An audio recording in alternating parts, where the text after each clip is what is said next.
Hi everyone, it's Bob from Berkeley again. My mini lecture today is called 7 Contexts for Service System Design. The concept of service system is the fundamental idea of service design, and it's defined as a value co-production configuration of people, technology, and services connected by value propositions and shared information.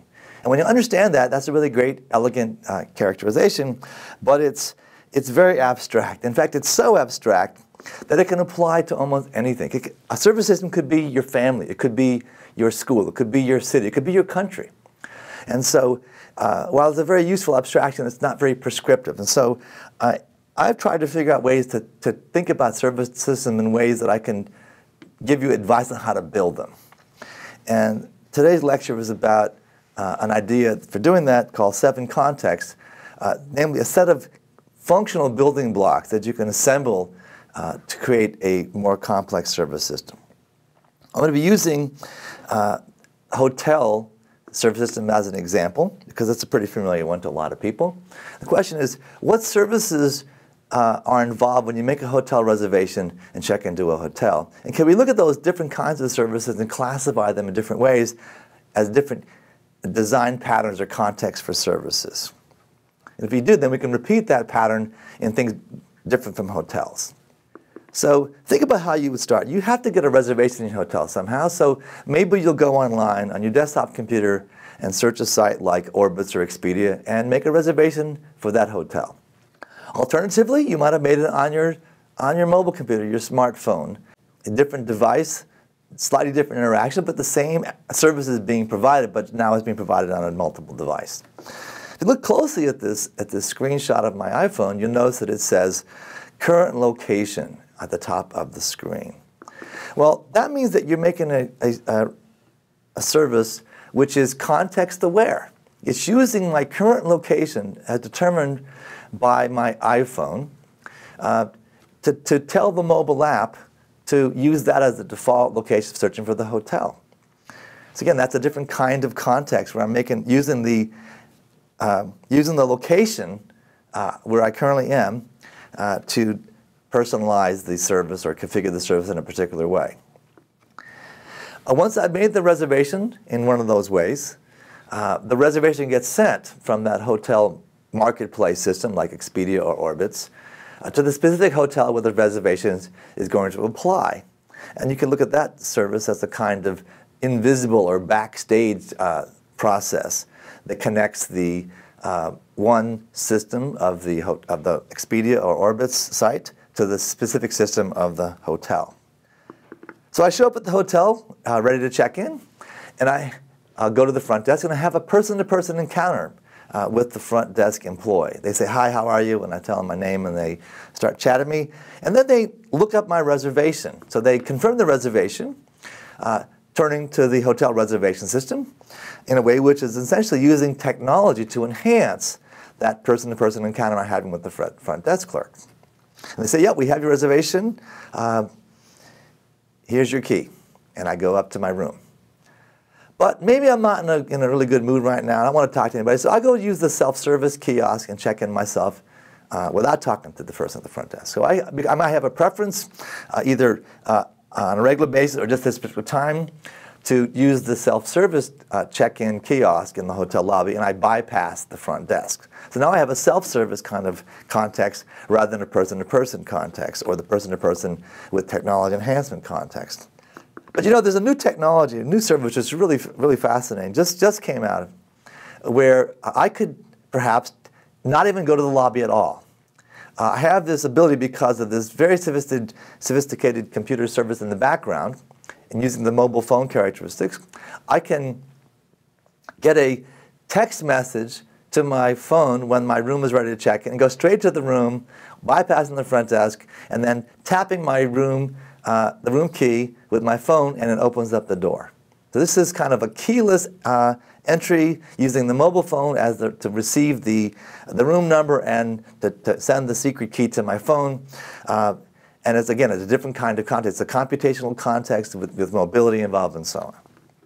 So what we're seeing here if I put all these things together, it's a really complicated system. I've got the reservations being made in different ways. I've got the context awareness of the reservation. I've got the different modes of check-in, different kinds of encounters between the customer and the service provider. And I have this mobile check-in with my phone where I bypass entirely the front desk. What's going on here? Well, I think I've got here, I've been able to, I'm trying to factor these kinds of complex systems into 7 pieces. So here we see 3 contexts: the person-to-person context, the technology-enhanced person-to-person context, and the self-service context. I see computational or backstage intensive kind of context. I see multiple device context. I see location-based or context-aware context. And I haven't shown you, but you can easily fill it in, the multiple channel context. I could have had, in this case, I made my reservations using one of these devices, but I could have made it at the front desk. And I might make a reservation that way as I leave the hotel because I know when I'm going to come back. So we have 7 different contexts which are functioning as building blocks. Each of these contexts has some characteristic design problems it has to solve. It may have characteristic kinds of people that solve them. Like you might have a user experience person worrying about looking at person-to-person interactions. You may have a software engineer and data modelers working on the back-end systems. But what's important here is that these contexts plug into each other, and they have relationships among each other. So I can define these more complex systems by following design patterns. So for example, the person-to-person context, the enhanced person-to-person context, and self-service context form a continuum of increased technology in the service encounter. I could have a single device and decide to add a multiple device, have an alternative device, go to my mobile phone, then from my desktop computer. I could have multiple channels, have face-to-face in physical encounter versus an online encounter. So taken together, these 7 patterns give us a kind of set of building blocks that I can incrementally design a more complex service system from a simpler one.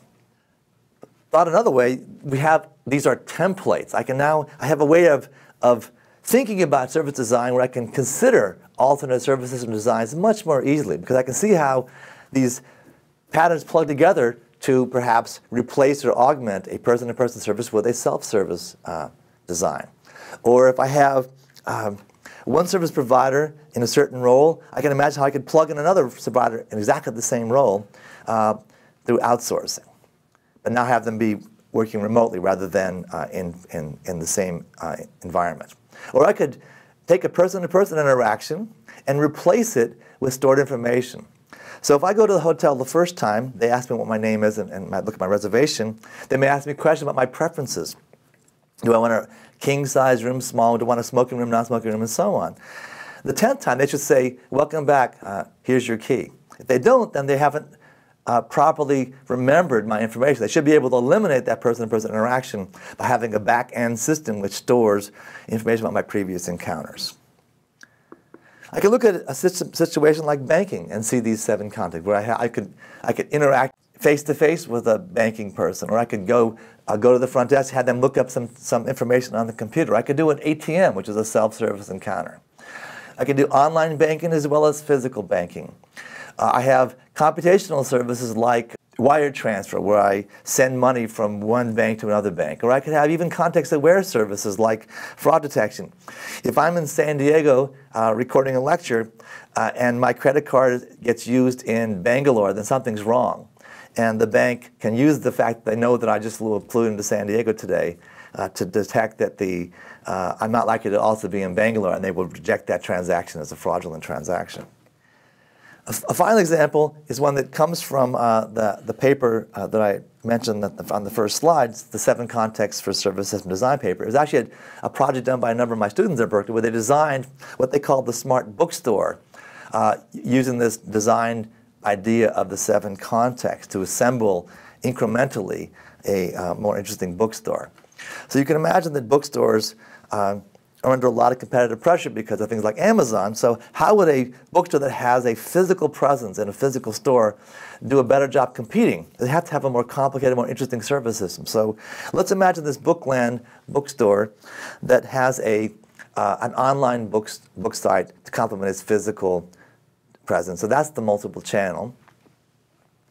I'm in town a few days later, and I get a text message telling me that I'm near a Bookland store and that I have those books that I looked online the other day are available in the stock at that store. So here I'm using a lot of computational context and a lot of location-aware context in order to give me this information about possibilities of buying those books at that store.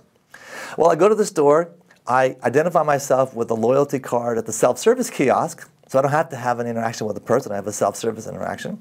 And it gives me a map showing me where the books that I looked at on the online store are available in the physical store.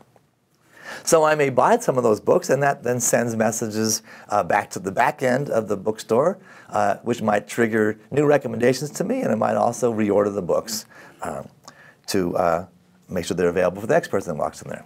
But of course, as we all know, when we go into bookstores, we wander around and we look at books and we leave them on the counter, leave them on the coffee shop or in the bathroom. Well, these are kind of zombie books because they're not in the right place. But because these books are being tracked, they have little maybe RFID chips in them, the bookstore system can detect that and send an alert to the employee saying these books were in the wrong place. Now that's exactly the same technology that we used to tell me where the books were in the store when I came into the store, when they made the map for me. But now it's being used to provide a different service, one that is targeted toward the service employees rather than the service than the customers. So you could think of this kind of framework and you could apply it to other kinds of content. It might be a good exercise to do that, to try to decompose maybe the smart home or the smart school or something like that in these 7 context way. But I hope you can see this as a way of thinking about systems in a way which is more prescriptive. You can build more complex systems in a way that you know is going to work because these are pieces that fit together in particular ways, fit together into particular design patterns. And because they have these characteristic design concerns and methods, they're also a way to help you design the right team. So when you think, I could probably build this kind of system, but and it will have some mobility or it'll have some multiple devices, I know I have to find people who can handle those kinds of design problems.